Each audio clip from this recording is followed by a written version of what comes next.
আসসালামু আলাইকুম এভরিওয়ান, সবাইকে শুভেচ্ছা আমার নতুন ব্লগে। আজকে আমি এখন বের হয়ে গেছি বাসা থেকে। রাত্র বাজে 4টা, ভোর 4টা আসলে। আমি এয়ারপোর্ট যাচ্ছি, লন্ডন হিথ্রো এয়ারপোর্ট বাসা থেকে। তো আজকের ব্লগটা একটু ইনফরমেটিভ একটা ব্লগ, কারণ আমরা যারা দেশের বাইরে থাকি তাদের মেইন একটা কনসার্নের ব্যাপার থাকে যে আমরা গাড়ি নিয়ে কোথায় পার্ক করব। যে কোনো জায়গায় যাই, গাড়িটা পার্কিংটা অনেক বড় একটা ম্যাটার করে আসলে, কোথায় পার্ক করব না করব। তো সেই ক্ষেত্রে যারা দেশের বাইরে যায় লং পিরিয়ডের জন্য, যেরকম 1 মাস 1.5 মাস, তাদের জন্য আসলে গাড়ি একা রাস্তায় ফেলে যাওয়া, কারণ নর্মালি সবগুলো গাড়ি রাস্তায় পার্ক করা থাকে।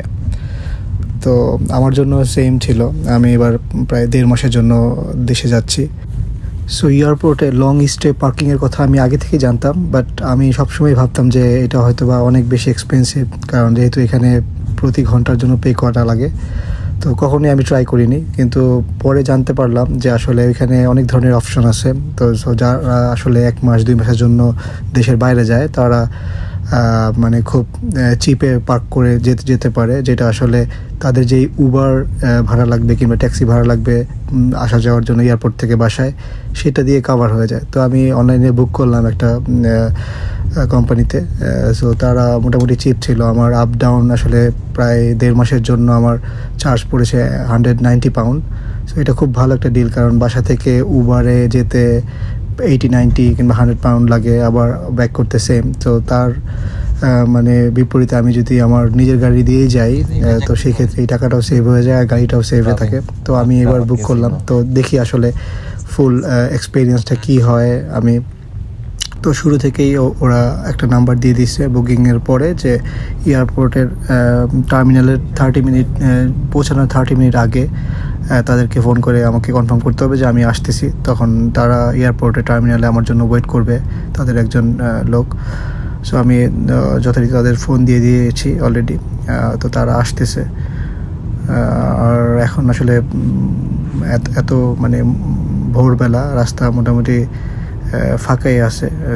সেন্ট্রাল লন্ডন পুরোটাই ক্রস করে আসলাম, কোথাও কোনো জ্যাম পাইনি। আমার বাসা থেকে আসলে হিথ্রো এয়ারপোর্ট যেতে প্রায় ঘন্টাখানিক লাগে, 1 ঘন্টা 1.5 ঘন্টা এরকম। তো আমার মোটামুটি এখন রাস্তা যেহেতু ফাঁকা, তো 1 ঘন্টায় আমি চলে আসছি। অলরেডি আমি এয়ারপোর্টের খুব কাছাকাছি চলে আসছি। তো মেইনলি এখানে আসলে তারা এয়ারপোর্টের ভিতরে যেই পার্কিংটা, ওই পার্কিংয়ে আসলে ওরা গাড়ি রাখে না। ওরা এখান থেকে গাড়িটা পিক করে নিয়ে যায়, নিয়ে ওদের একটা লোকেশন আছে ওখানে রাখে। আবার আমি যখন ব্যাক করব, তারপরে আমি যখন লন্ডন পৌঁছানোর পর ইমিগ্রেশন ক্রস করার পরে তাদেরকে ফোন দিলে তারা আমার জন্য গাড়ি নিয়ে আবার টার্মিনালে চলে আসবে। তো আমি অলরেডি টার্মিনালে চলে আসছি। তো নর্মালি ওরা এখানে শর্ট স্টে কার পার্কে গাড়ি রাখতে বলে, ওইখানে ওদের ড্রাইভার থাকে যে গাড়ি পিক আপ করবে। তো আমি সেই শর্ট স্টে কার পার্কে যাচ্ছি। তো এখানে শর্ট স্টে কার পার্কে পার্ক করার জন্য নর্মালি এন্ট্রি করলেই 6.5 পাউন্ড দেওয়া লাগে। আগে সেটা 5 পাউন্ড ছিল, এখন এটা 650। তো সেই পেমেন্টটাকে আমাকে করে দেওয়া লাগবে। তো আমি ওদের শর্ট স্টে কার পার্কে যাচ্ছি এখন। এটা হলো টার্মিনাল 4।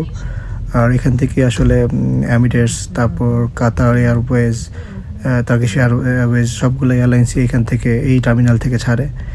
তো এই যে আমি এখন একদম এয়ারপোর্টে ঢুকে যাচ্ছি। আর আসলে পার্ক করার পরে এটা সবাই বলে যে গাড়িটা আপনি নিজের মতো করে আপনি একটা ভিডিও করে নেবেন, কারণ যাতে গাড়িতে কোনো ড্যামেজ থাকলে ফিউচারে আপনি ওদেরকে শো করতে পারেন যে আমার গাড়িতে কোনো ড্যামেজ ছিল না, এখন কেন ড্যামেজ হয়েছে।